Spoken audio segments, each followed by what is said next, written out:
upload, it was giving me the blues.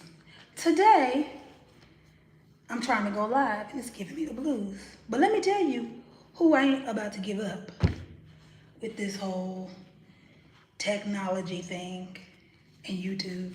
Not.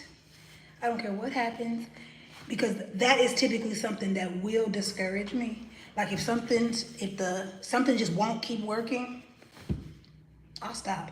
I'm not the person that be trying to see it all the way through and push. I'm about to push. If it ain't easy, I just figure you don't want me to have it, and I move on. But for some reason, with this damn YouTube, I'm trying to do better, or not do better, do differently. Because I don't think it's wrong to bow out gracefully. Listen, don't fight me. You ain't got to fight me, baby. I'm not rough. The moment something don't work. But anyway, yesterday I did a video about decentering. And what I found out in my journey, it started off on a spiritual journey, but today I don't really call it much of a spiritual journey, more of an emotional or regulatory journey. And I'm not trying to necessarily regulate to a standard of something. I'm trying to regulate and reprogram a pattern of my emotions that fit the life that I want to have. And for some people, like even me saying that, for some people, they were like, what the hell are you talking about? And that's what this channel is about, right? I want to really break down and explain concepts that if you are at a certain place in your spiritual or energetic journey, walk, ascension, deconstruction, no matter what you call it, right? There's a place that you get where you can start to understand the concepts that you once heard. You can understand them deeper. And this channel is designed not for newbies. Newbies will like me, don't get me wrong. But what I understand is that newbies may not understand everything, or they'll understand at a level 1. But when you come back and watch, you'll understand it again at a level 6, right? That's the goal. I want people to understand these concepts. So I started off watching Abraham Hicks. And I love Abraham Hicks, but there were a lot of times I was fucking frustrated because I felt like I was either doing what she said, like I was doing it to the best of my ability, or I felt like what she was saying was general. And the thing is that now that I'm like fully engrossed, right? I've been on this journey for about half a decade now. No regrets. Not one time have I ever said, oh, I want to go back to church. I want to go back to believing in Jesus. Never. I never, ever, not one time. What I have said over and over again is, why didn't I do this before? Why didn't I leave religion before? Why didn't I? And the true truth was that I was scared. I was scared because they had me thinking that hell was a real place. It is not. And if people want to believe in hell, that's fine for them. But just believing that there is a hell limits you. Even if you don't understand what I'm saying, just to believe that there's a physical place where you can go to for a punishment for the decisions that you make with your life, you're limited yourself. And I chose that I didn't want to have limits, right?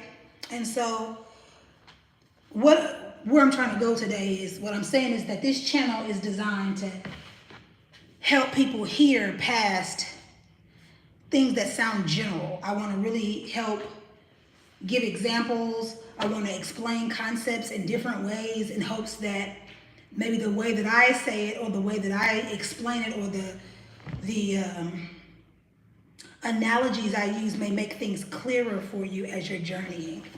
Hey everybody, hell is for eternity. Well, if that's what you believe, Romulo, then you should go there, right? But I'm not. I don't believe in it. So it's not real for me. Whatever you believe is real for you. And I don't judge you if that's what you want to believe in. How much weight did you lose? Well, that's none of your business. But if you do want to know, you're going to go look at my videos, right? You're going to go back and look at my videos because I got lots of videos telling what that is. And I'm not trying to be smart with you. I'm not trying to have a smart mouth, but I don't know where you're coming from. And because I don't know where you're coming from, I'm not about to act warm and fuzzy. So if you really want to know the answer to that question, you're going to go back and look at my videos.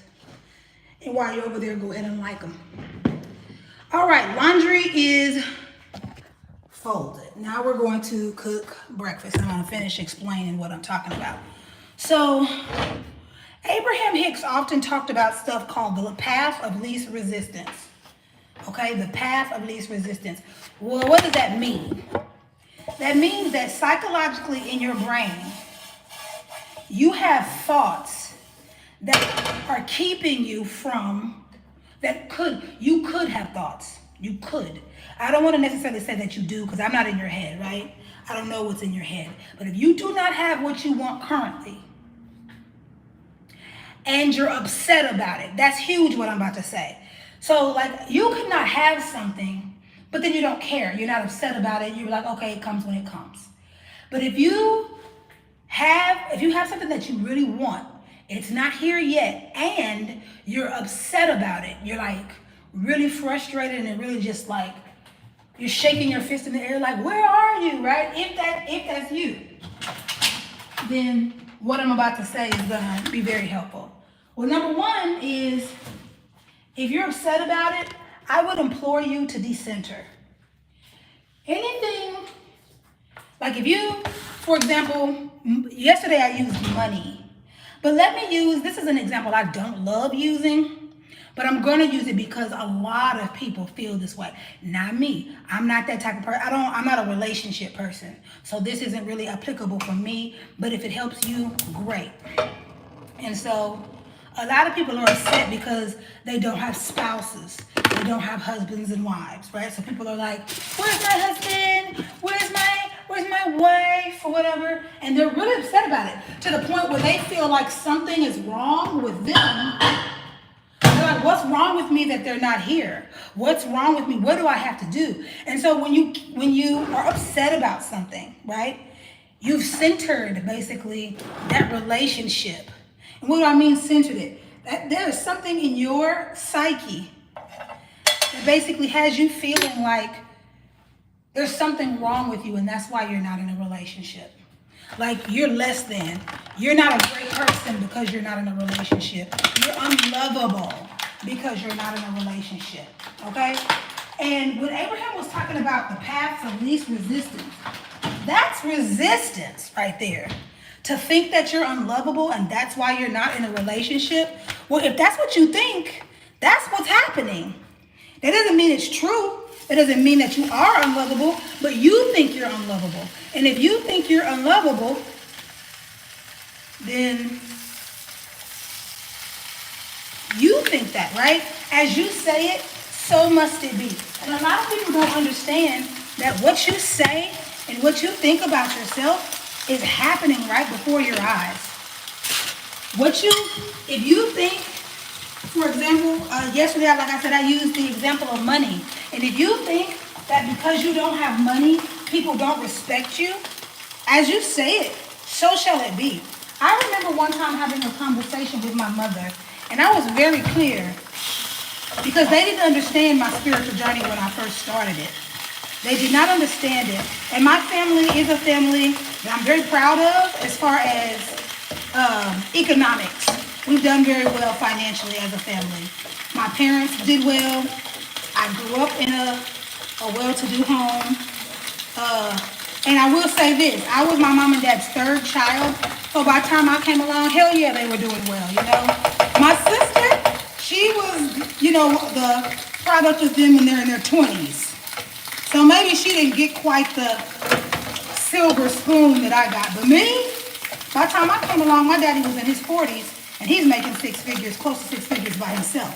So yeah, you know, I did not grow up poor. I didn't grow up without. I saw great work ethic growing up. So, you know, I do well financially.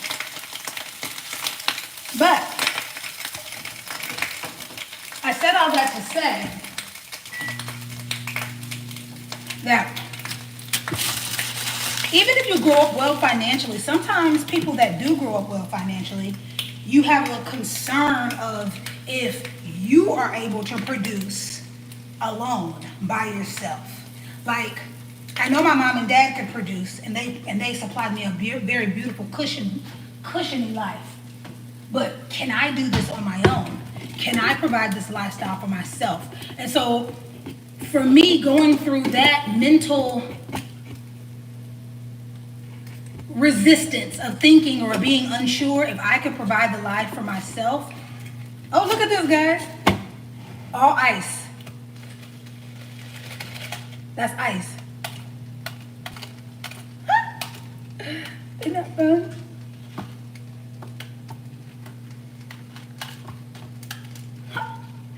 Okay, get back in there. I was trying to see if I had enough drink in there, but I think I do. I'm gonna put a little more sparkling in it. But understanding what you can and what you cannot do, or telling yourself what you can or cannot do. So for example, at the top of this video, I was talking about believing in heaven and hell and how I do not believe in heaven and hell. And the reason why I chose not to believe in heaven and hell was because there was no proof of it for me. And let me also tell you this about myself. I am a person who has had a near-death experience, what they call NDEs. I've had my own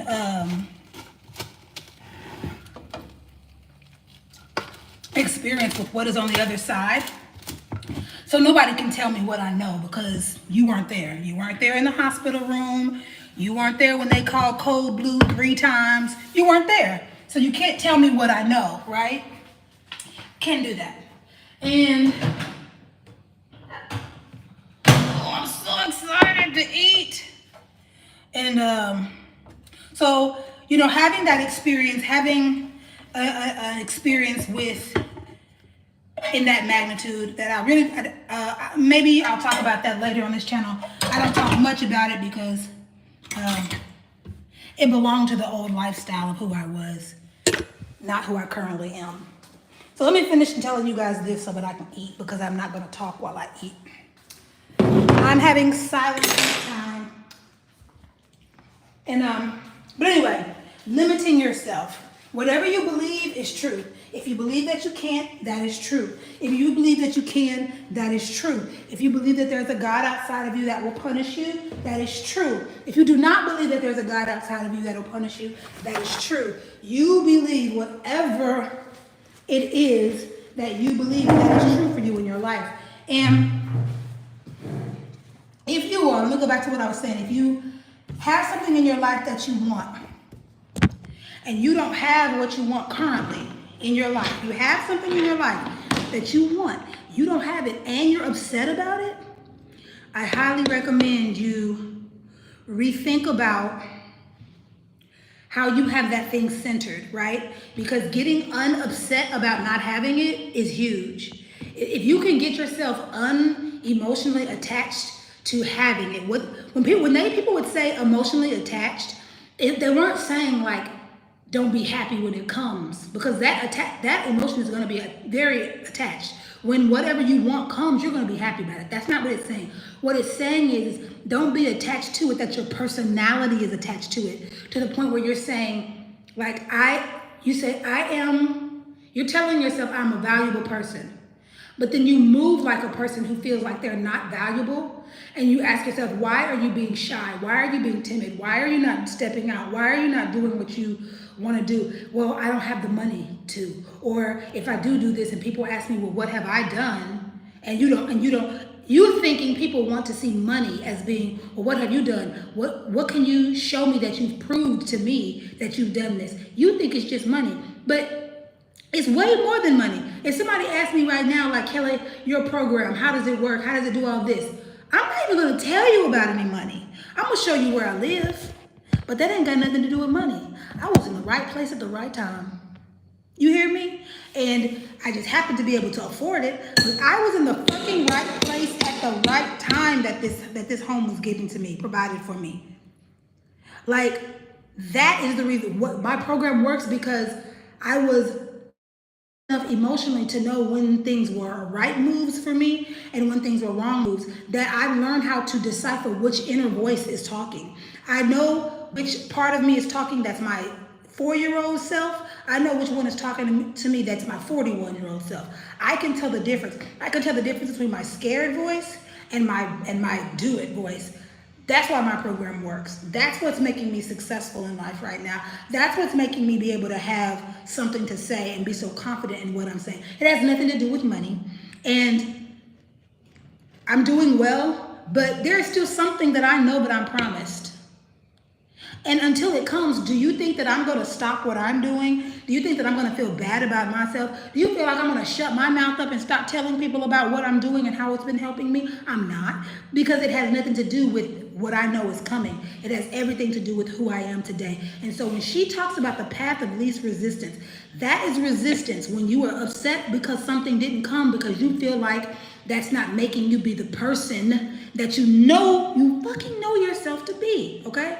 But then the second part is that if you're upset about it, I talked about that, but if you don't have what you want, there possibly is a message or a judgment or something in the way that's keeping you from receiving it. Like when you go bowling, and when you go bowling with children, they put bumpers on the sides of the gutters so that way when the kids throw their ball, it's impossible for the ball to go into the gutter either way, because there is something blocking it.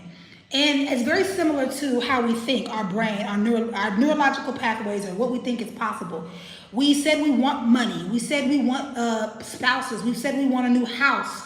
We said we wanted, this is huge. So many black women are saying, I want to be off duty. I want my life to be calm. I don't want my life to be all over the place. I want my life to feel settled. I want to feel like I know where I'm going, right? You say you want that, and then literally within 48 hours, somebody got a problem. That's your friends or a family friend. They got some sort of drama, and they're calling you and venting about it. And here you go jumping into action to help them. Or they're saying, call Kelly, she got the money, she can do it. No, I don't got the money for you, right? I got the money, but I don't have it for you. A lot of times when people want this calmness in their life, some chaos gets thrown right at them, and people get this, there's this saying that a lot of people say, when it rains, it pours, or it's always something. That is the biggest curse you could ever speak over your life. And as you say it, so must it be. And the moment you ask for peace, and the moment you ask for calm, here comes that something that you said was supposed to be there. But it is your responsibility when you work with me especially, right? I'm helping you to see that this is the pivot. This is the resistance, because you said you wanted calm. Somebody has called you to involve you with some shit that ain't got nothing to do with you. And here you go entertaining it. Here you go dabbling into it. Here you go jumping your silly self into that conversation, into their business, helping. You forfeited the peace you said you wanted. You forfeited it. Why did you forfeit it? Because you're not ready to let go of the identity of being the savior, being the helper, being the good person, being nice, being dependable. You can be dependable for yourself. You're not dependable to yourself. When every time you ask for peace and somebody brings you chaos and you jump into it, you're not being dependable to yourself. So this is the resistance that Abraham Hicks is talking about, right? So anyway, I'm about to eat because I'm hungry. Y'all see? I'm not going to talk anymore. I got ham, potatoes, eggs, and my leftover pupusa from yesterday. Okay. I want to make sure it's warm enough. All right, here goes quiet time.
All right, I'm ready to talk now.